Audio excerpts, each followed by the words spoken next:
so much for coming out tonight to this, the third in a 4-lecture series that we sponsor, that the Honors Community sponsors every year, called the Scholar in Residence Lecture Series. Really pleased to have you here. For those of you who don't know me, my name is Scott Hewlin, and I have the privilege of directing the Honors Community here at Union. And I'm very thrilled to welcome back to this podium Dr. Marilyn Chandler McEntyre, who, as many of you know, those of you intrepid folks who've been here to the previous 2 lectures, as well as this one, know that she currently teaches at the University of California, San Francisco and the University of California, Berkeley Joint Medical Program, where she teaches doctors in training why it is they need to read poetry, which I think is a great mission in life. I'd like to find such a pithy way to put my job description at some point. Dr. McEntyre has been accompanied this week by her husband, the other Dr. McEntyre, Dr. John McEntyre, who is here hiding behind the podium because he's going to be the AV support guy who's clicking the slides and making things go forward. If you've had the chance to spend time with either of the Doctors McEntyre over this last week or so, one of the things that you will no doubt have noticed is that they are both extremely attentive people. People who pay attention to what's going on around them and what people are saying and what people are not saying. And this I find very inspiring about both of them. I come away from conversations with both of them feeling like I've been attended to, which is such a grand feeling. It's a way of making interactions very human, I think.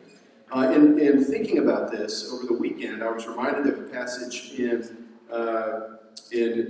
Dr. Marilyn McEntyre's most recent book, Word by Word, A Daily Spiritual Practice. And this is a passage at the beginning of a section entitled, Watch Long Enough to See. Watching takes time. What isn't quite so clear is that seeing takes time. They have eyes and see not, Isaiah warns, speaking, it seems, about people who glance and look away, who skim surfaces, hunting for what confirms their expectations, who look only long enough to make the snap judgments or the quick decisions that don't require wrestling with ambiguities.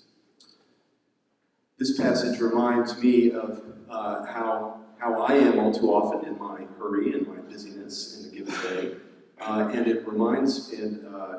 it specifically reminds me of everything that I find refreshing about Marilyn and John McEntyre. So as we come together to hear her speak to us about word and image today, please marshal all the attentiveness you can, because I think that's one of the great things that you can take away from spending time with Dr. Marilyn McEntyre. Please join me in welcoming her.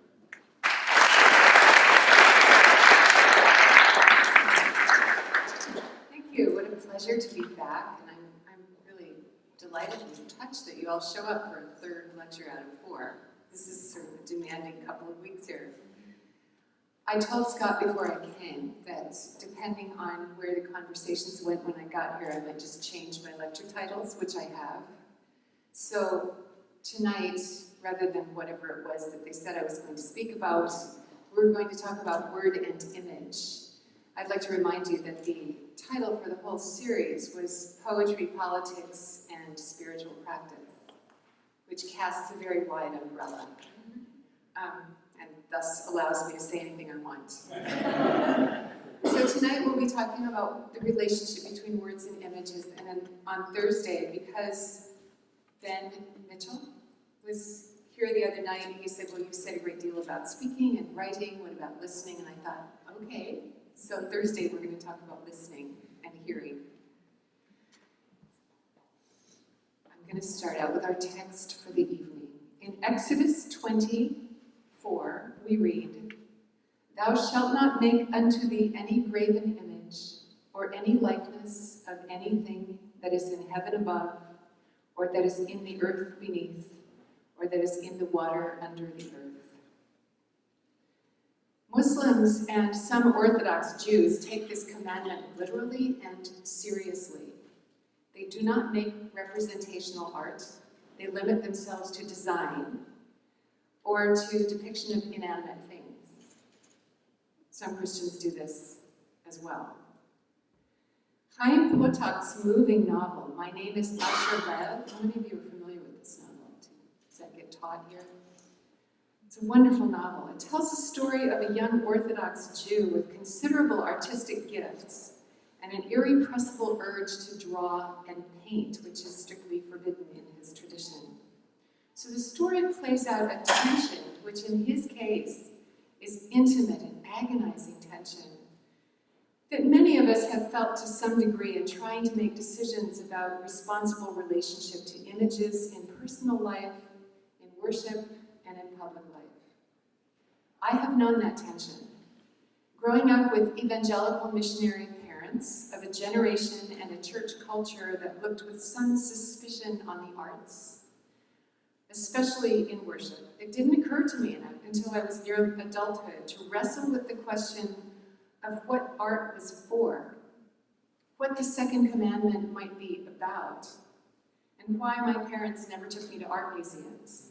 We went to plenty of science museums. Dad, I knew, thought that art was a waste of money that might be given to the poor, and they had spent 14 years in India, and they knew something about the poor, and he had a good case to make. He and others in our church felt that religious images lent themselves too readily to idolatrous practices, though oddly, we, along with many others similarly minded evangelicals, had the very popular Solomon's Head of Christ on our wall. Just checking to make sure these are happening back there. This is a familiar depiction of Jesus, right? We had no crosses, just that and an image of a shepherd and sheep. The artist, Walter Salmon, was from the Evangelical Covenant Church and claimed that the image came to him in a vision during prayer over a desperate situation. He was working for a magazine at the time that was put out by the Covenant Church.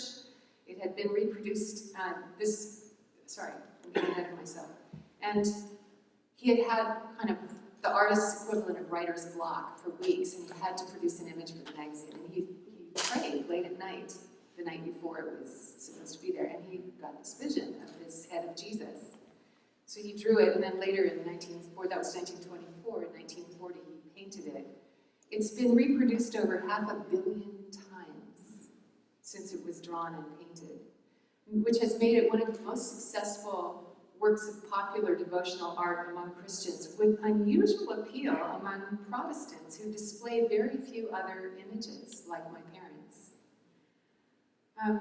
I also noticed we went to the Stax Museum in Memphis the other day, where the history of music, recent music, is depicted, and on one of the video clips, they show part of an African-American worship service, and this head of Christ is behind the pulpit. It's popular across racial ethnic groups. It's really very surprisingly, the image has a very surprising history. Later, after the publication of the Good News Bible, Good News for Modern Man, maybe some of you remember that, it had little stick figures in it. My mother was quite taken with the expressiveness of some of these line drawings, and she hung one of those on the wall as well, and that was there until the day she died. It wasn't until I took my first fine art history course in college that I began to realize why we should cultivate or care about or care for and develop theological criteria by which to assess the value of images. Why we, individuals and churches and communities and schools, should spend money or time on them. I felt touched and taught by some of the artworks I was introduced to there, and on many occasions thereafter when I was privileged enough to spend time in art museums, cathedrals, galleries, or in working artists' studios. In those places, I often felt personally addressed by a particular image, and when I work with images in classes now, I'm not an art historian, but what I really want students to do is to be able to look at a painting and inquire of it in such a way as to allow themselves to be addressed. allow themselves to be blessed. I came away from many of these works convicted or comforted or reminded or summoned to some new kind of attention. One of these, for instance, was Michelangelo's Florentine Pietà. It's not the one that everyone knows in Rome, the exquisite, rather quiet one of Mary with Jesus lying on her lap. And this one has that odd figure at the side that was done by one of his apprentices that doesn't really belong there, so that's a little annoying. But the poignancy of this was very moving to me. When I spent a month in Florence, I went back to the cathedral every day to see it. Another one was one of Michelangelo's many faces of Mary, which to me spoke. It was in a room with many other statues, but I looked at this and I thought, this is what compassion looks like.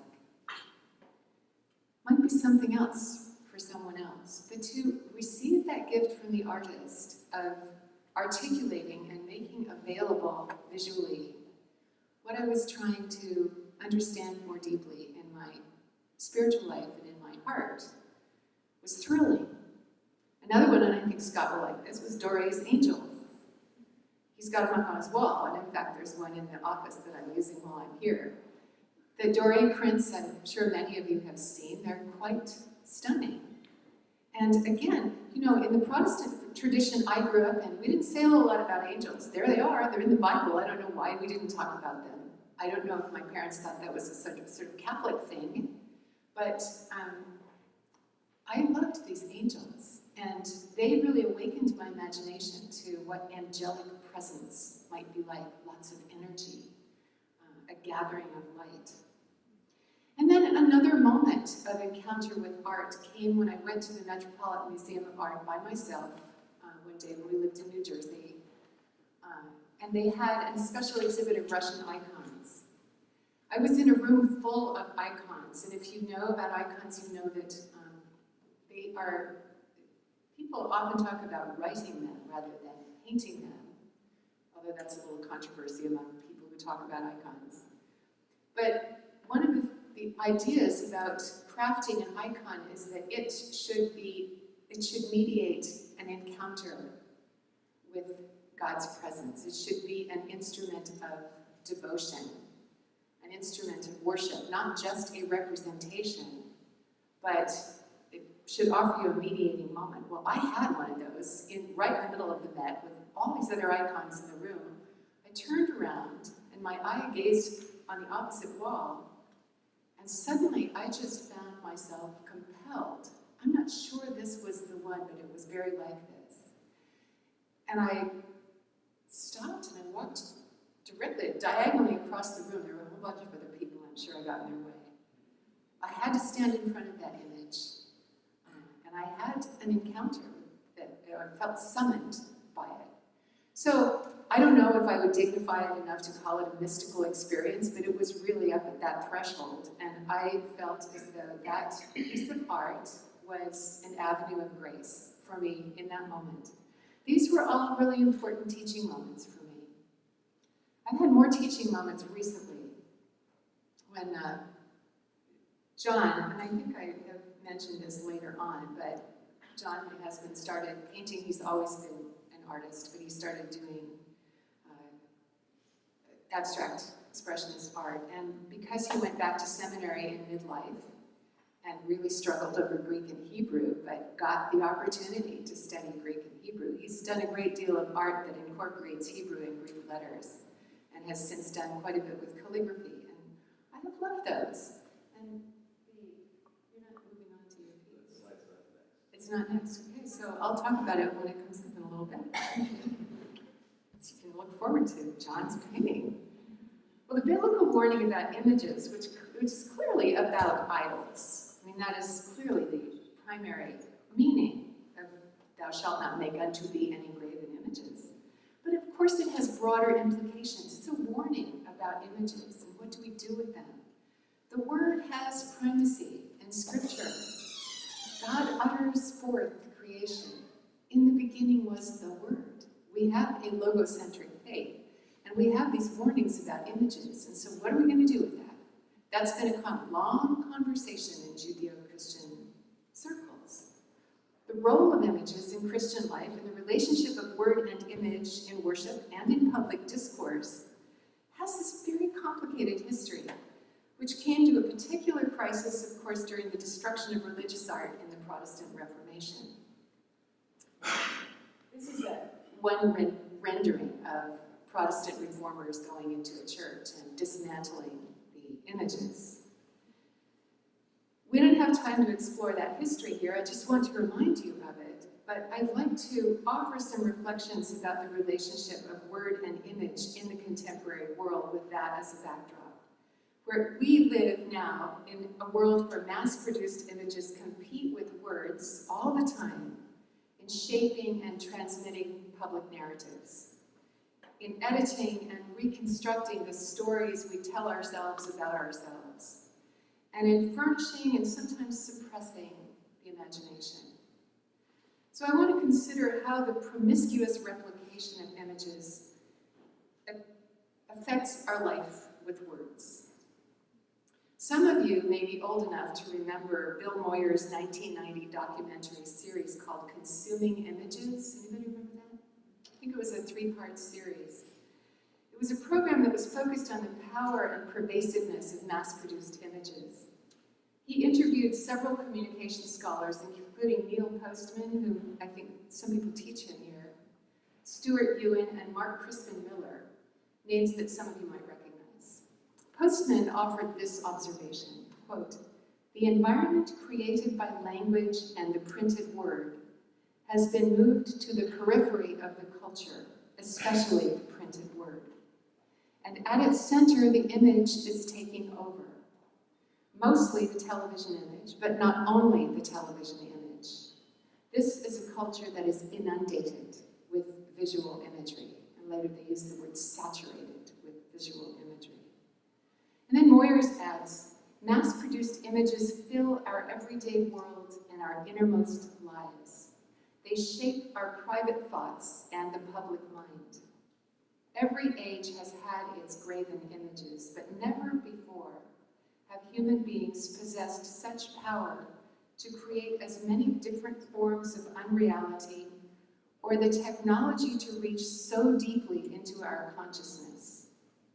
A century ago, Oliver Wendell Holmes wrote that we were moving into a time when the image would become more important than the object itself, when appearance would be preferred to reality, and it would be ever harder to know the truth. He should see us now." This was in 1990. That's a long time ago. And since then, of course, the proliferation of images has multiplied geometrically. A reference point for their conversation was Walter Benjamin's landmark 1936 essay called "The Work of Art in the Age of Mechanical Reproduction." It's a remarkable and prescient essay in which he proposed that in the age of mechanical reproduction and the absence of traditional and ritualistic value, the production of art would be inherently based upon the praxis of politics. Mass-produced art, uprooted from religious and other cultural contexts, would become an instrument of commercial and political manipulation. And I might add with Moyers, he should see us now. This was in 1936. Mark Crispin Miller echoes Benjamin's warning when he points out that newspapers now have dwindled in number, and now, of course, meant 1990, they've dwindled even further now. Newspapers are having a very hard time staying in print. The newspapers that remain are more and more televisual in their formats, more and more reliance on full-color pictures, shorter and shorter text. We now have a political culture, he says, that is not a political culture, it's a spectacle. If they look right, they have the right golden glow cast over them, and if they use the right buzzwords, family, God, you know, city on a hill, blah, blah, blah, then that politician can succeed. And I think, he says, it has to do with the power of the image. If the shoe fits, I guess we need to wear it. That was a long time ago, too. Those are some fairly contemporary words of warning about the pervasiveness and power of images. So how do we maintain relationship between word and image in this environment? Several practices seem to me to be particularly important. First of all, perhaps paradoxically, I really think that people of faith and thoughtful people who care about public discourse and the public imagination need to support the arts. We need to support people who work thoughtfully and faithfully in the arts.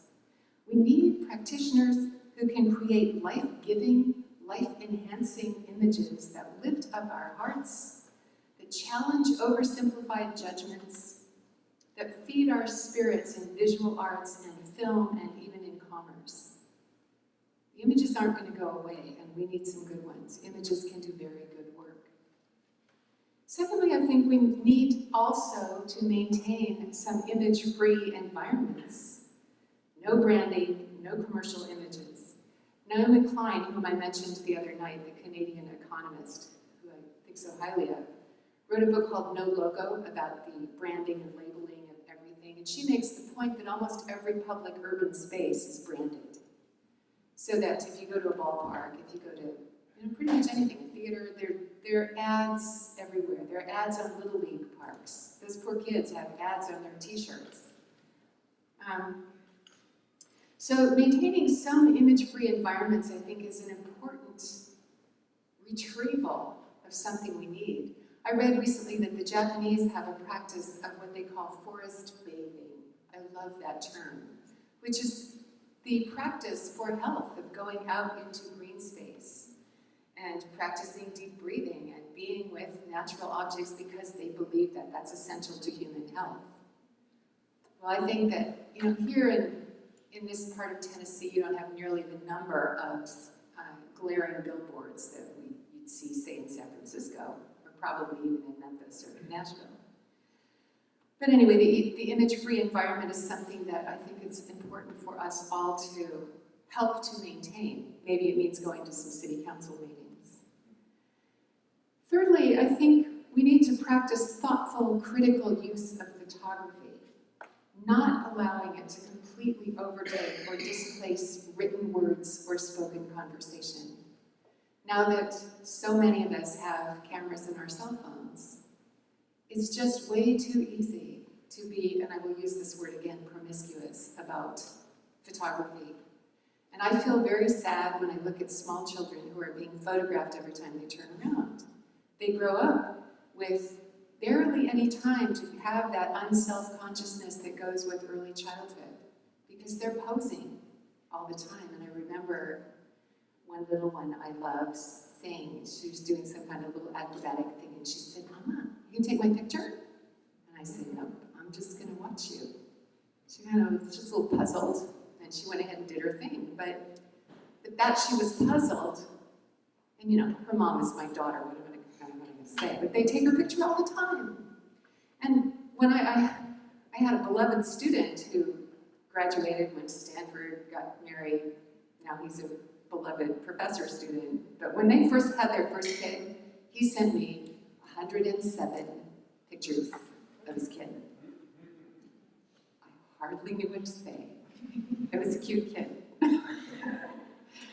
So, I'll say more about photography later. I'll try not to do my whole rant, but I do think that we over-photograph and that there are serious consequences to that. And fourthly, I think we need ongoing, especially in a place like this, intelligent, frequent, critical conversation about the images we encounter in churches and schools and families and op-eds and meetings. We need to have those conversations wherever we can. We need to keep generating lively public conversation that keeps the power of images in check by locating them in contexts of interpretive communities that educate us in the ethics of seeing. We need to keep teaching each other how to see. And finally, and I'll say a little more about this later, we need to be subversive. I'll come back to that when we look at a few images from Adbusters. If you haven't seen Adbusters, it's a very snarky publication that takes on the big ads from the big corporations and puts a significant spin on them. For our purposes, I'm going to consider very briefly, because I do want some conversation time, 6 kinds of images and their relationship to words.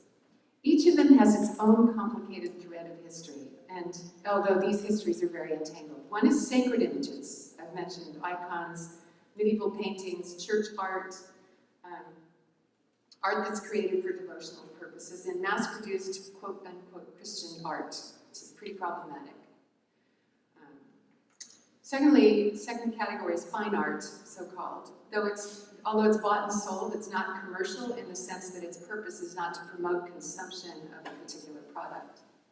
The third category of images to think about is commemorative art and images, public memorials of events and statues of people.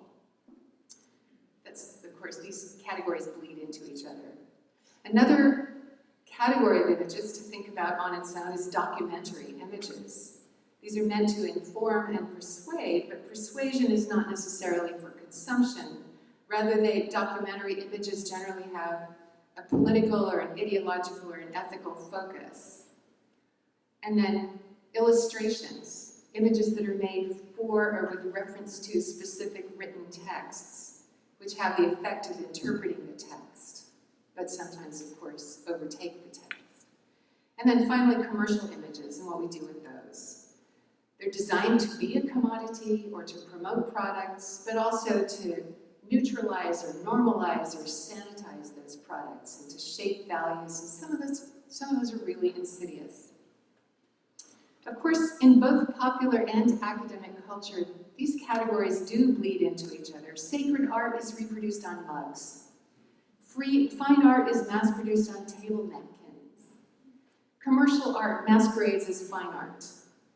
Commemorative art lends itself to a kind of civil religion. I'll come back to that. So each of these 6 kinds of images is made and shared always in a theological, political, economic, social, and architectural context. And our work is to pay attention to the contexts as we look at them.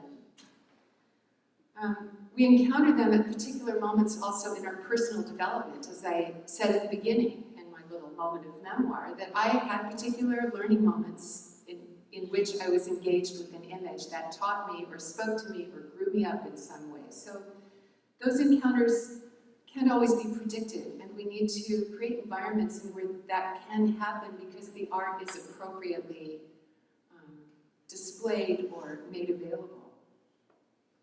As we navigate the cluttered landscape of images, there are some basic questions we need to keep on the table. For instance, what and whose purposes are the images serving? What purposes and whose purposes? How can we be faithful to the legitimate ethical purposes these particular images serve?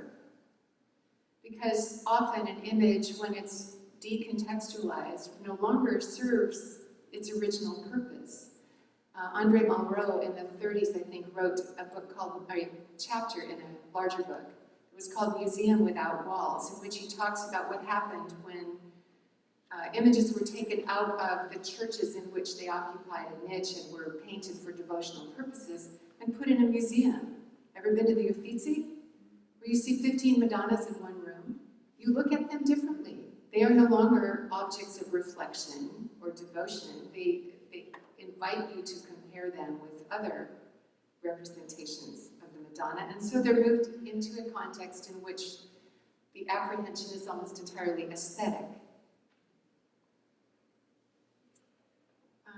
The ethical purposes that images serve include enhancing our understanding of God, for instance, enhancing our understanding of ourselves and of each other and of the earth. I'm thinking of landscape painting, portrait painting, directing our hearts and our minds toward worship, sacred images, deepening our delight in what is beautiful and good, awakening our consciences to what is dangerous or destructive, and helping us to discern. And I think images can be instruments of discernment. Another question to keep on the table is, where can we maintain healthy public conversation about images, especially with children, that clarify the criteria of judgment we need to be developing and invite critical response. One of my daughters serves as an art docent in her kids' Montessori school. I just love that they have an art docent. She only comes in once a month, but she gets to go in there and talk to them about making art, looking at art. And this is a way of normalizing that conversation for them. Another question, how do Christians in particular respond to, critique, incorporate, resist, interpret, and create images? What does it mean to see in a Christian manner or to make images in light of our faith? And summing these up, we have these durable questions from H. Richard Niebuhr. How do we understand and reflect on Christ's relationship to culture? Specifically, as Moyers put it, an image-saturated culture. Niebuhr offers several ways in which Christians have understood Christ's relationship to culture. One is Christ against culture. That's one theological posture which emphasizes the fallenness of human nature and human communities and the separateness of the Christian way. And that would tend to also be a position from which people would be very skeptical about the images that are produced in cultural contexts. One is Christ above culture, which suggests a careful separation of the sacred from the profane.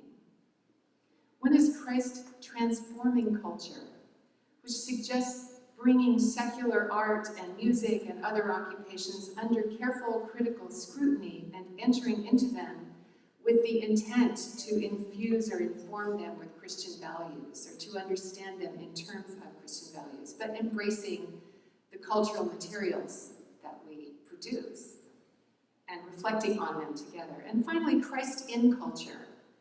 That's a position of seeking the work of the Holy Spirit that's going on in the culture around us, asking in effect, what's God up to here? We have a pastor friend who loves to ask that question. We'll go into any situation, look around and say, I wonder what God's up to here. So Christ in culture. And I think all of these ways of thinking about Christ's relationship to culture can be fruitful. So let's consider for a few moments each of these images, kinds of images in turn. First of all, sacred images. In Christian churches, sacred art has historically been embedded in liturgy, or in church architecture and decor, and in illumination of texts. I had a chance to see the St. John's Bible recently up in Minnesota. It's the first entirely hand-lettered, calligraphed Bible since, I don't know, the 16th century, I think. It's remarkable. The essential function of Christian art has been to relay, reinforce, remind, beautify, and interpret the Word. But essentially, at its best, Christian art has been in the service of the Word, capital W. The position of images in Christian culture since the Reformation has ranged from outright iconoclasm, as I said, to highly selective use of images in churches and Bibles, to prolific and sometimes even commercial use of images in churches and worship, especially now that so many churches have big screens. It's easier and easier to project images that come from all over the place.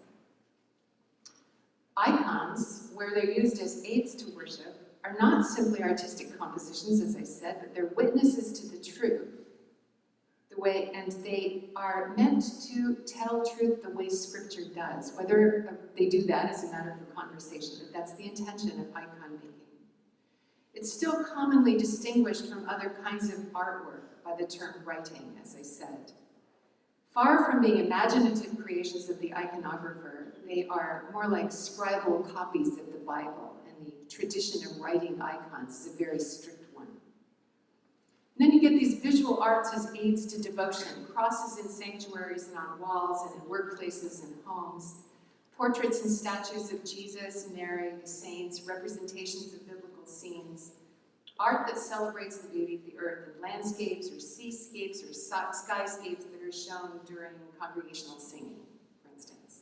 So that's kind of the spectrum. There are other uses of visual arts, for instance, in biblical education. Stained glass windows told biblical stories for the illiterate, we all know this, from the Middle Ages, who heard them from pulpits and in song. But the images mediated the biblical story. The word was protected from popular misuse by being in some places chained to the pulpit. Given what some people do with the Bible, I sometimes wonder if that wasn't altogether a bad idea. But that's a very non-Protestant thing to say. And we also get illustrations in Bibles. In recent children's Bibles, I went through a whole shelf full of children's Bibles in a Christian bookstore one time with a young woman who was about to teach Sunday school, and she wanted to find an appropriate Bible, and she asked me to come with her. I was pretty disturbed by some of the images in children's Bibles, like this one. A lot of cartoon characters. Many of them looked white. But, for all the fact that I think there are magnificent children's illustrators, there's a certain kind of cartooning that contextualizes the biblical story in an environment of comics and comic images. And, maybe you have your own ways of thinking about this, but I find it very disturbing. We also have abstract art that invites us inward. This was the image I was talking about earlier. This is one of John's. The Hebrew on it is hesed, which means steadfast love. Abstract expressionist art invites the viewer to pause, feel what you feel, as E.E. Cummings says, since feeling is first. I'm not sure feeling is always first, but to have the felt response first and then to reflect on technique, on what the artist did, and so on. We also have images in film, obviously, about the life of Christ or Moses, all the Bible films that have come out since the 30s and 40s.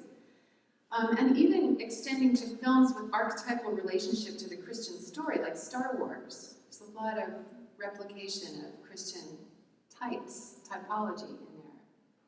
And so, of course, there's by now a huge body of film on biblical subjects, covering a very wide range in quality. And we get photographic images on the walls of churches, of church members, and church events as a way of fostering community, honoring achievement, commemorating the dead, snapshots of recent mission trips, photos of former or current pastors, elders, church officers, photos in church directories, and so on. All of the uses of photography in church communities. And we have image making as a way of honoring the visual arts as God-given gifts. So, questions just to sum up again about sacred images. How are we to use them, if at all? In what contexts? How many of them at one time? Because as soon as you begin to have too many images of any kind, they begin to compete with each other, maybe inform each other, but they engage you differently. So how much space do you put around an image? How do we understand their relationship to the words of Scripture? And how do we keep our aesthetic, theological, and ethical judgments mutually accountable? That's a tough one. I'm not sure, I think, at this point that you can have an aesthetic judgment that isn't also theological and ethical. Moving on to fine art, it was during the 18th century that art in the West became separated in new ways, not only from the church, but from ordinary life. Fine art became narrowly defined as a special process of individual expression that was meant for pretty purely aesthetic contemplation or for commemoration, portraits of wealthy people and so on. The first museum in a Western country, the first one I know of was the Ashmolean Museum in Oxford. Before then, art was mostly produced for patrons and housed in private collections. Once art began to be collected in museums, the role of the viewer, as I've said, changes. The conversation changes. The story is subordinated to history and criticism. There are three kinds of fine art whose uses raise their own range of questions: portraiture, landscape art, and various varieties of abstract art. In each of them, questions arise about how they make us see, what they invite us to see, or how they perhaps distort our vision or refocus it on people or the earth, or the energies and emotions that can only be represented symbolically. Picasso's Guernica, for instance, tells us something about war that photographs can't. Rothko foregrounds the experience of color in ways that would be lost if color were only a feature in a representational image. Jackson Pollock's work speaks of chaos and randomness and complexity and points toward chaos theory, multiple dimensions, fluidity, levels of organization that change old paradigms. And before we move on, I do want to say how much I have learned by witnessing, John gave me permission to say this, by witnessing my husband's ventures into painting over the past several years. He's always been inclined toward art, but it wasn't until our daughter died in 2010 that he began to paint in new ways, with a new intensity, painting his way through the grief, and finding in painting a way of understanding and reckoning with loss. I think a lot of people have done that. This painting was also a great gift to me as we walked through that time. The wordless images that came out at that time, and later images into which he calligraphed Greek and Hebrew, and the images that borrow biblical themes but don't reproduce biblical images, have helped me to see how visual arts can complement spoken or written words, especially when there are no words, and they do something that words can't do. His paintings are all over our very modest house, but by and large, the market for fine art has been limited to the wealthy or to patronage of institutions. But mass-produced reproductions of it are available in every museum store, and every museum now has a store. Mass production democratizes art, on the one hand, and at the same time, as Benjamin argues, it devalues it. So again, we have to raise some questions and stay in conversation about the uses of art and its accessibility. Who gets to have it? As we walk through museums, shaping and modifying our judgments and trying to educate ourselves, keeping our minds open but our values clear, it seems to me helpful to hang on to the questions I posed the other night about literature. What does this work invite you to do? What does it require of you? In other words, what do you have to let go of in order to receive what's being offered? And what does it inhibit or prohibit? What does it not let you do? We need to take art seriously and personally enough to ask these questions of it and of ourselves as we balance the consent and resistance that responsible viewing entails. So let's move on to commemorative art. This might not actually deserve to be its own category, but commemorative art, the Lincoln Memorial, Rodin's Burghers of Calais, the Iwo Jima Memorial, and images popularly chosen for graves and sites of disaster, serves its own specific purpose and occupies its own niche on the spectrum of visual arts and on the spectrum of purposes. I quoted Alan Bennett, the playwright, the other day, who wrote that the best way to forget something was to commemorate it. I love the paradox in that. It might be a little bit cynical, but it does point to the way much commemorative art enshrines, mythologizes, or oversimplifies what it commemorates. Larger than life is an expression worth considering. The sheer size of Lincoln's image on the Lincoln Memorial establishes him as a mythic figure and, in effect, an object of popular devotion. And I have to say, I was very moved the first time I went to the Lincoln Memorial, and I deeply honor his memory, and I'm grateful for Lincoln's role in American history. So none of this is to devalue Lincoln, but it is to say, really? The size of this memorial does something to history that I'm not sure we want to do. It elides the complexities in his life and the administration and the war he oversaw. Again, I think that one of the things we need from artists is to complicate our vision and not to allow us to oversimplify. Much as we may honor Lincoln and others on that wall, to whom we owe a great deal, we've always in this culture to be careful how Christian faith can erode into civil religion if we're not careful to separate patriotism from authentic piety. There's a good book on that by Gary Wills called, I think it's God and Country. Somebody remembers. God in politics. But anyway, it's about civil religion and how patriotism becomes religion. And commemorative art is one of the sites at which that tends to happen. The Vietnam Memorial, I think, is an interesting separate case. How many of you have been to see that? Okay, quite a few of you. It's particularly interesting as an instance of commemorative art, since it's made essentially of words rather than images, long lists of the names of the dead. It sits in a deep V shape across from the Washington Monument and near the Iwo Jima Memorial, but it speaks very differently from those. It actually reflects the Washington Monument in a somewhat ironic way.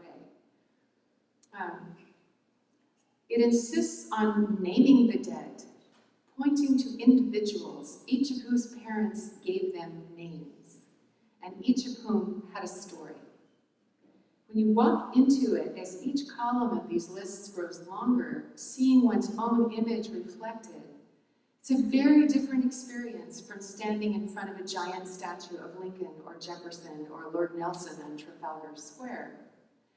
What that monument invites us to do and requires of us and prohibits is quite different than the monumental structures it insistently refuses to emulate. It was quite controversial, actually, if you remember, when it was made. All right, let's move to the next category, illustrations.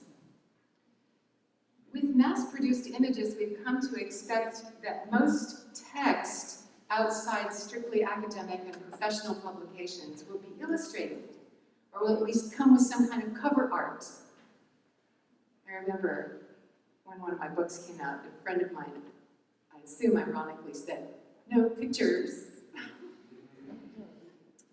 Bibles and history books and textbooks and stories and children's books and even articles we're used to seeing with images. And this is going to be a very local reference. I grew up reading Little Women over and over. I was so happy to see it on Sunday. And by the way, if any of you here were in it, you did a wonderful job.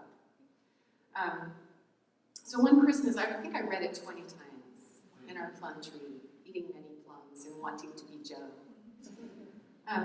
One Christmas, knowing I loved the book, my aunt gave me a lovely illustrated copy. I resisted reading it. I think I was a polite little girl and said, "Thank you," but I really didn't want that book. I wanted Joe to be my Joe. I had the March house all arranged in my mind, and I had lived there for some time. I didn't want to redecorate it. Later, I refused to see the film version of The Lord of the Rings for the same reason. I didn't want to exchange my Frodo for theirs. And I didn't, and I don't, like Bibles with art in them, even though I deeply appreciate a great deal of biblical art. This prejudice was reinforced when I went to look at these children's Bibles with the young woman I mentioned. I was really dismayed to see how many of them were illustrated with cartoon figures, and what I remembered was being told those stories, or being read those stories, but without the images. So I think illustrations are complicated. There are great illustrators. They furnish the imagination, but not in the same way that verbal images or metaphors do. Just to name a few of them, Maurice Sendak, Tommy DePaula, who, the illustrator for Annie and the Reindeer, did we ever look that up? It's a book we love, it has beautiful pictures. Winnie the Pooh, imagine reading Winnie the Pooh without the shepherd illustrations. And Tolkien himself was an illustrator, great gifts. Good illustration serves the story. It expands its possibilities. It invites and engages the reader in ways that bring the story alive rather than confining it or trivializing it. There are lovely places and moments where sacred art, fine art, and illustration overlap. They ought to be sought out and cherished and talked about and returned to and shared, especially for children. For one of our daughters, Fra Angelico's frescoes depicting the life of Jesus were a particularly formative introduction to the Gospels. I remember as she was 4 years old, she's paging through these beautiful images by Fra Angelico talking about how the people feel. We talked our way through those images in ways that have stayed with her and that gave her some of her earliest emotional contact with the stories of Jesus. Now let's move to documentary images. These are pervasive and powerful and have mediated for all of us a wide range of contemporary experience. Photography entered the United States in 1839, and a great deal of American history and experience has been mediated for us by millions of powerful images. Just a few examples. Matthew Brady gave us the Civil War in pictures. During that war, another influential image was one of Gordon, the escaped slave. His photo was published in 1863 in Harper's Weekly, which was then the most widely read American journal. The pictures occasioned a tremendous public response. They increased the abolitionists' resolve. They inspired many free blacks to enlist in the Union Army. Lewis Hine, another notable documentary photographer, used photography explicitly as an instrument of social reform, and many of the images he took were of children working in factories as an effort to change child protective legislation. Dorothea Lange and Walter Evans helped many of us imagine the effects of the Great Depression and the Dust Bowl migration on families. So we have cause to be very grateful for the ways these documentary photographers and many photographers and filmmakers since then have raised our consciousness and sharpened our consciences with images that confront us in ways that stories don't always. Still, photography in particular has assumed a very problematic place in culture and consciousness. I've often repeated a story whose source I can't remember, and I imagine it's apocryphal, but it's a useful story. As the story goes, the husband of one of Picasso's models came to him outraged at the distorted, grotesque image he had made of his wife. "My wife," he said, "she does not look like that." And Picasso is said to have replied, "Then what does she look like?" The man pulled out a photograph of the wife and showed it to him, upon which, after gazing at it a moment, the artist replied, "But she is very small and flat." I love that story. It's such a good reminder that of the truth claims that photography makes. The photographs are very small and flat, and that's not Joe in the photograph. So, or they're very big and overwhelming and flat. By definition, they reduce and distort the information they deliver, just the way maps do. Personal uses of photography have run amok with cell phone cameras, generations of kids growing up posing for pictures. There's a reason to wonder what we're doing to their innocence, the unself-conscious engagement with the object, what W.H. Auden called the eye on the object look, which is a kind of sacred moment. Montessori was so clear about not intruding on that in children's lives. We intrude on it when we make them pose for a picture. Susan Sontag's thoughtful critique of the uses of photography in two of her books have helped me to think about my own discomforts with the ways photographic images have proliferated and in many ways displaced narrative and poetry and conversation. In the book On Photography, which was published in 1977, she writes provocatively, "To photograph people is to violate them by seeing them as they never see themselves, by having knowledge of them that they can never have. It turns people into objects that can be symbolically possessed. We can't, as Kodak would have it, capture the moment." After On Photography, Sontag went on to write on a stimulating range of other topics, but in her very last book, Regarding the Pain of Others, which I've used with medical students repeatedly, which was written months before her death in 2004, she comes back to the issue of photography and documentation with an urgency that broaches prophetic statement, I think. The main focus of this last little book is documentary war photography, but the questions it raises are much more widely applicable. Namely, do the images we so easily make of death, devastation, atrocity, carnage, violence, and other people's suffering make us more compassionate? Do they make us more empathetic? Do they make us more able to imagine other people's pain, or more inclined to act to relieve it, or more inclined to take responsibility for evils done on our behalf? She suggests, perhaps not. Perhaps, in fact, they numb us out. Pain and suffering, when they are framed and cropped and confined to the two-dimensional space of the newspaper or the newscast, may, she argues, numb rather than activate our moral sensibilities and our motivation to alleviate or prevent other people's pain. And here we come back to the complicated and consequential matter of how pictures tell stories, whether they tell stories, and what they do to the stories we tell. Images don't explain or narrate, though they might invite explanation or narration. Documentary images effectively say, this is what it was like. Documentary photography makes strong truth claims, but of course it's all inside a frame. The International Code of Journalistic Ethics gives very explicit guidelines about truth-telling in photography, but they're not simple. And film occupies its own enormous place in photographic storytelling. It would take a film studies course to discuss adequately the relationship of image to word in film.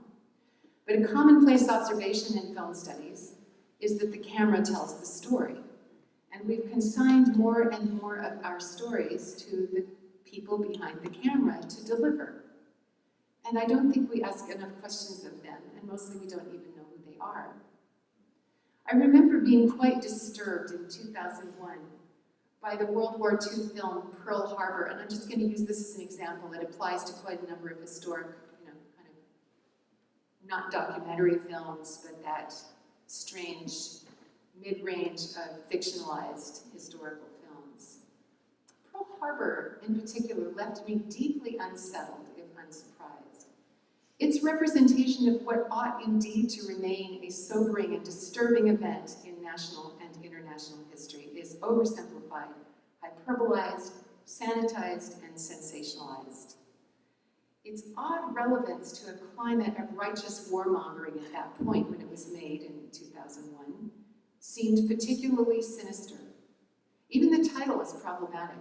Pearl Harbor is now a movie title, and as such, it's capable of displacing the weightier allusions the name bears as a reference to a complex historical moment of real loss and sorrow and fateful decision-making.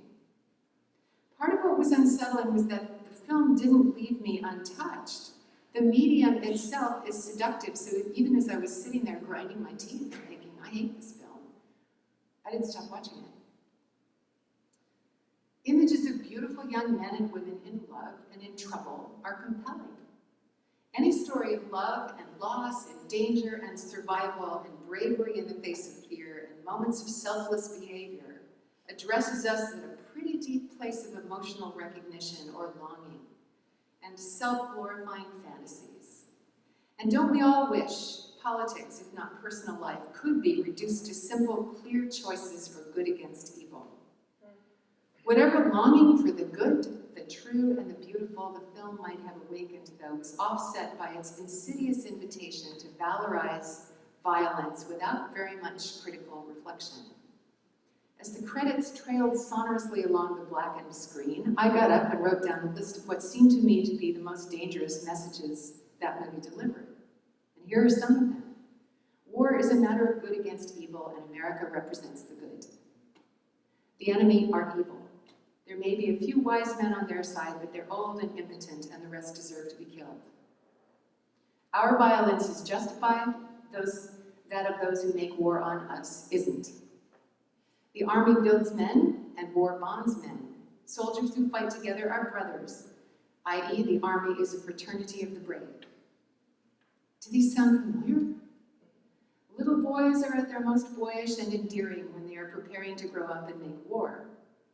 A little boy who hits his buddy's dad to protect his buddy is being heroic, i.e. heroism belongs to the young.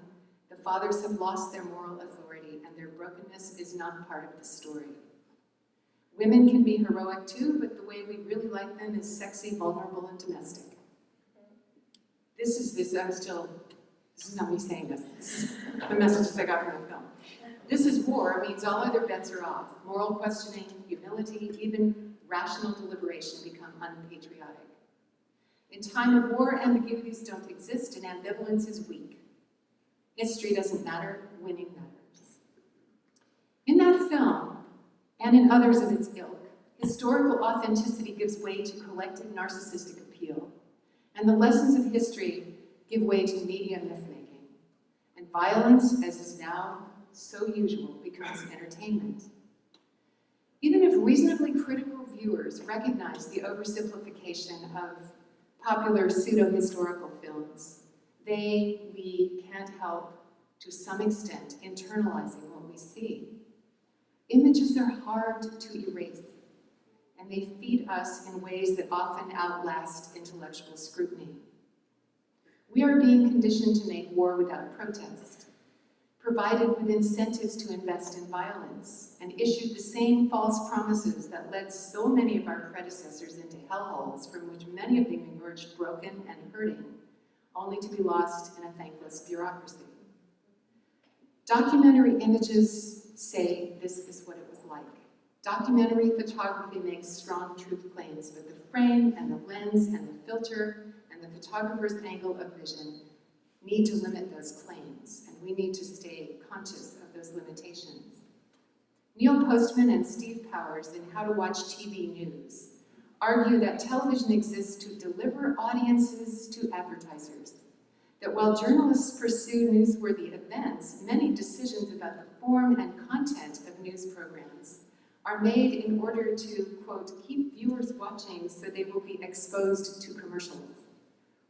It's not for nothing that newscasts are called shows, which transitions us to a very brief comment on the last category of art, which is commercial art. And I'll just say here, we're used to it. We've normalized it. And it's so easy to do billboard bashing. I feel as though I might just cut this part of the talk, but I won't because it's short anyway. We're assaulted by ads everywhere we look. Again, I'm speaking as an urban person. TV and YouTube commercials, glossy institutional brochures, I might say. I was on a committee at Westmont and also at Mills College when they were talking about all of the money they were spending on the glossy institutional brochures. Can I just sort of make my vote that I don't think they're worth it? But that's a PS. Posters and t-shirts and logos and neon signs. There's barely a public space left, as I've said, that isn't branded. Not only professional stadiums, but the Little League fields. So what do these images, these commercial images invite us to do? They invite us to buy, to envy, to identify. They're essentially intentionally seductive and manipulative. Vance Packard's 1957 book, The Hidden Persuaders, offered an early and still very valuable critique of ad images, which of course have widened their repertoire of persuasive and deceptive techniques considerably since then. Advertising has its place, but we have normalized it far in excess of its legitimate uses. It's become an enormous force in American life, and I believe a force for confusion. We barely know anymore what's ad and what's information. And I'd say that that's true for life all over the planet, this deep confusion about how to discern what is true, what we want, what's worth loving, and where our hope lies. You get enough people hearing Coke gives life. You need to be disturbed. These two images, has anybody seen these? These are magazine versions of the New Testament. I hope I'm not treading on too many toes here, but I was horrified when I discovered them. They're basically based on the Cosmopolitan magazine for juveniles. It has the whole NIV text of the New Testament in it. It's also got sidebars and pictures of pretty healthy-looking kids with good teeth who are having a good time. And little, quizzes about how to find a Christian boyfriend and so on on the sides. I mean, I'm sorry, I just think it's really horrifying, so I put them in here. But it's part of the confusion of how do we use commercial images? How do we use the conventions of advertising? Is this turning it to a good purpose or not? And I did talk to one theologian who was pretty much more thoughtful than I about it and said there may be good purposes for this, and if it does lead somebody to read the New Testament for the first time, who are you to poke holes in it? And I get it, and maybe it's just one of my stuck places, but I had a hard time with it, so I just thought I'd put it up here and you can argue with me hereafter. We've created an environment in which faithful seeing requires rigorous attention, intention, and conversations in real time among real people who use real words to keep it real. And just to end here are some of the things that faithful seeing entails as we make our way among the jungle of commercial images. Make them part of the conversation. We can't afford to be uncritical.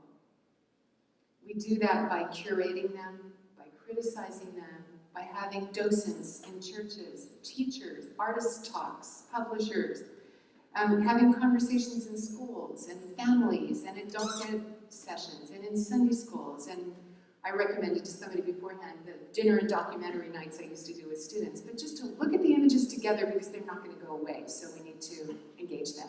And we need not to do it alone. You know how the Iron Chef says, do not try this at home. Well, I think we should not try this all by ourselves at home. We need to talk to each other about what we're seeing. These are a few of the Adbusters images. I just thought I'd throw them in here. This is, one of the ways we can respond is by subversiveness.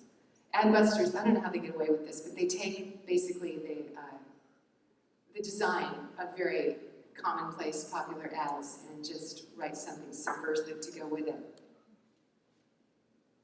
Sometimes one of them disappeared, sometimes in the Coca-Cola script, for instance, or in the McDonald's script, it says something like, eat, grease, obese, or something, where they have their 3 ad words. It's pretty fun, you can look them up online. Our response to all kinds of images may not always be in words. Sometimes the right response to an image is just to see it and be thankful. Sometimes it's to turn away and guard our hearts. But much of the time, we need to focus our vision and steward our seeing with words. One way, and I'm going to end with this, that writers have done that for many generations is by means of a long tradition of what's called ekphrastic poetry. There are ekphrastic arts, which are arts responding to other arts. And I had the privilege of teaching a course in ekphrastic poetry to a group of students on a Europe semester, looking at how poets have responded to art images, sacred images. Poems that do that, the good ones, are acts of seeing. And I want to end with a couple of those. And because somebody asked me to do mine, I will do a couple of those that I've written. I've written quite a number of ekphrastic poems, although I must say that Auden's, for instance, is better than mine. And there are plenty I could have chosen from, but because I was invited to do this, I will do a couple of mine by way of including. And I just offer these here as words that I have found to write in gratitude for artworks that opened my eyes. I don't want to end with Adbusters. I want to end by saying that there's something to embrace in images and image making that's life-giving. But in order to make it life-giving, we have to cultivate it very carefully. So this one, I'm sure you all know because it's been on posters and bugs, even if you haven't been to the Van Gogh Museum. It's called Cypresses. I love how Van Gogh saw the energies of the earth and that sense that matter is just about to become energy. It's so alive in his paintings. Everything moves upward. Earth into water, air, and finally fire that burns up, up. Energy so refined it baffles the bounding senses. What must it be to see the urgency of the cypress, and how the very field strains higher, envying the clouds, loving the early moon, roots tingling in earth that will not let them go. The form of this life is a calling and a command. Accept it all, the cells, the helix, the twist and spin of whorled bark, the partial death, yellow to brown. Even clouds consent for a while to curl and to thicken, and the moon wanes into a dense ridge, distilled before it dies. These are the terms the lilies get. They toil not, but they spin, they spin. And this one, which I'll end with, was done by an artist, a local artist in Santa Barbara, where I was teaching at Westmont. He also taught at Westmont. He became a very good friend, and he knew I had written some books of ekphrastic poems about the Dutch painters and whatnot. And he said, "Could you write some poems about a series of monotypes I've done?" And because I liked him very much, I said, "Oh, sure, Tony." But then I saw these, they're all abstract images, and I thought, how do I get out of this? But I didn't, so I sat with his monotypes, which are actually very beautiful. And what kept coming up for me were biblical images. So anyway, this is one of my 15 poems I did on Tony's monotypes. I was so grateful, as it turned out, for that assignment. Pillars of light guide you, and waves part. Even by day, the fire that rises high in the night blazes against the sun. You will cross over unafraid, and your way will be safe. Over every rushing stream a bridge, and before you, the presence that shines in all that is.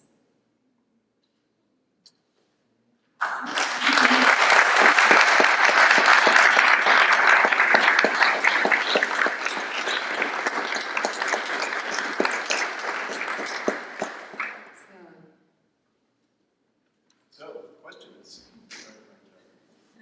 Or comments? Or impressive poems? Nigel. Thank you so much for that tour de force. Can I say one or two things? In fact, first of all, keep treading on toes. And don't apologize. Oh, I tread very lightly this time compared to what I've done sometimes. It is time to wake up. We have a few people out there like Makoto Fujimura, and we have Lucy Shaw. We have you, but we do not have enough. And Hans Market said a wonderful thing many years ago. He said many wonderful things. When a few people were saying it, he said, Christ did not die to make us Christian. He died to make us human. And we know something. We know something. We have a secret. But we keep it to ourselves. And we say beautiful things often in the sanctuary, but we go live ugly. We serve coffee out of polystyrene without thinking, not pottery. You go to primitive people and they serve you with pottery. They have nothing and they celebrate you as a human being. And yet we so often live ugly out in the marketplace instead of living in the fullness of our humanity. Thank you for that. And ugly is an ethical idea, is it not? Not just aesthetic. Ugly has ethical consequences and even theological consequences. Yeah. If I can get this out. You opened with Exodus 20:4. Thou shalt not be getting great images. And so that's my stuck place. Because the world that surrounds us are full of images. And images are diabolically opposed to the Creator and what the world how do you say diametrically? Diametrically opposed. Diametrically opposed to what we're supposed to be about. So everything that's, the images that we see surrounding us invites us into the illusion of a reality, the reality that doesn't exist. I'm losing my thoughts here, I don't know anyway. All I'm saying is, even with even with the images and the pictures and things of that nature, even when you showed the picture of the Christ one, even the symbolism within the photo or within the portrait, the symbolism in there, you must know it, because it tells you a deeper story as well. And you can find out that there, I'm just going to say, it's paganism all around, and we're being sucked into it. We are. And that's why, if we want to not be sucked into it, you know, as with not wanting to be sucked into quicksand, we really need each other to keep each other accountable. We're not, as I said, the images aren't going to go away. And I don't think that really it's to the point to condemn all image making, but really to try to stay discerning. And it's an environment in which it's harder and harder to do that kind of discernment, certainly by ourselves. Yeah. I was wondering if you considered the category or not, but most of the categories you listed had some depth to them or some, not all of them, obviously the commercial at the end, but I'm just wondering about the social media and the explosion of that, especially with younger generations, and the just proliferation of images, which I guess you could call banal and narcissistic. I mean, that seems to be sort of a new, list of images, if you want to, and I just didn't know if you considered that category. Social media is really tricky, and actually, my publisher, Erdmans, which is a Christian publishing company, and I have tremendous respect for them, also have a layer of, very enthusiastic young editors who are pushing authors to get on social media because that's how people hear about your books, and all very well intentioned, but I am troubled by the social media itself. And troubled doesn't mean I condemn it. I think there are very good uses of it. One of the reasons I stay on it is that I know several people who use it to very good effect to share information, to create community, to comfort people who have gone through loss and so on. I also stay on it because one of my daughters is really funny. She's good with one-liner, and so I read her newsfeed. But, there's a cost to staying on it. And I think that social media tends, because it goes by so quickly, to invite a kind of uncritical response, unless you're really intentional about making sure that you cultivate conversation around the images. The other thing I've noticed, especially with Instagram and photo share, I get confused about the nomenclature, is that people send each other images with no text. Just, here's another one of the grandchild, or, the friends on the beach. No comment, an image without words at all. I don't, maybe I'm really old-fashioned, but I don't think of that as a message. I'm glad enough to see the photos of our little grandson. He's beautiful. He's really extraordinarily beautiful. But at some point I just want to hear a story about what was he doing on the beach? What did he say? How did you feel? So the substitution of the image for story is where I just get off the bus. I think I can't participate in this with any comfort. And I think a lot of bad stuff happens too, a lot of stalking, a lot of constructing of, as you say, kind of narcissistic self-images that have been projected, and falsification of one's self that's very problematic. Yes? I have two small children at home, and I'm just curious what you look for when you bring children's artwork into the home. Oh, that's a good question. I love my 3 questions. What does it invite you to do? If I think about the shepherd illustrations to Winnie the Pooh, which is another book, I read that for many, many times before I got to Little Women. But when I think about those shepherd illustrations of Winnie the Pooh, not the Disney ones, but the shepherd ones, they're just line drawings, but they're so expressive. I think that I learned a lot of my sense of humor reading Winnie the Pooh with my grandmother, who would laugh, and I laughed, and I got that Owl was pompous and Rabbit was officious and Piglet was timid and so on. But also just looking at Pooh getting stuck in Rabbit's hole made me laugh and laugh. There's something about the image itself that is evocative.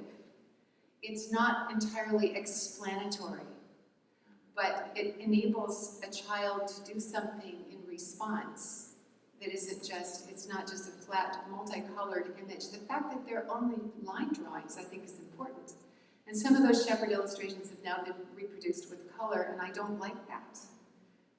Maybe because my experience as a child was just so formed by those, I was going to say simple, they're not simple, but with those very economical line drawings that leave some space for the imagination. Sendak's are not like that, but his monsters really make me think about Bruno Bettelheim's book on the uses of enchantment and how children need to come to terms with monsters and boogeymen and scary things. And you don't want to just elide them or wipe them away or say they're not there, and you don't want to domesticate them altogether, but he finds this interesting middle ground where he represents monsters in ways that enable a child to think about them and play around with the idea of the monster without just getting scared. So I guess I would look for what does it enable a child to do, the image. And also, if you talk with kids about, which picture do you like? What do you like that picture? The kid will teach you which ones will engage them for a while and which ones they just turn the page. I think kids are really pretty instinctively good at finding what feeds curiosity and invites some kind of life-giving response. Do you want to say anything about that? You thought a lot about kids. Was that your question? About Yeah, I didn't know if you meant what pictures your own kids should bring home and which ones you keep up under the refrigerator. Oh, that's a whole other category, refrigerator art. My encouragement is for parents to be parents, and so exercise your authority with the books and trust your own instincts, because there's a lot of drill out there too. Nigel. By the way, I love your picture, the healing power of making your painting, also in the family, what that meant to the family, the ongoing healing power of art. But, presupposing that union, here we are, union, wants to develop a really strong critique of what's out there. How might we also develop the counterculture, being in and not of, the proactive, not only the reactive, the understanding, but the proactive, bring to the world, oh wow. Again, I like, wow. I think it's sometimes a tough case to make, to argue that colleges and universities that have limited budgets ought to really fundraise and put money into their art departments. Art is not self-justifying in the culture we live in. It is in other countries, it's not here so much. But so I think really to help make that case and to say we need an art department as much as we need the chemistry department. That's a hard case to make. And I honestly think we really do need the chemistry department. But to enable students and parents and administrators and faculty all to converge in this conversation and to address the why question, really to find answers to the why question. Why put money into the arts when it could be going over here, when you could repair your swimming pool, as I understand. I don't know, that would be a tough one for me, the art or the swimming pool. But I think that having a healthy art department, having the presence of image-making, art-making people in the community who are, I love that you have the artworks that students are making in your halls, and people pass them every day. You don't sequester them off in some art department in a corner of the campus. That's a big piece of it right there, to make it part of the conversation. But it does speak against the ugly of the architecture. Point taken. Yeah, you go ahead and tread on the toes. And I'm not calling us to a close now because of Nigel's provocative comment, but I will encourage you all to continue continue this conversation over coffee and cookies out in the lobby there. But before we do so, let's please thank Dr. McIntyre.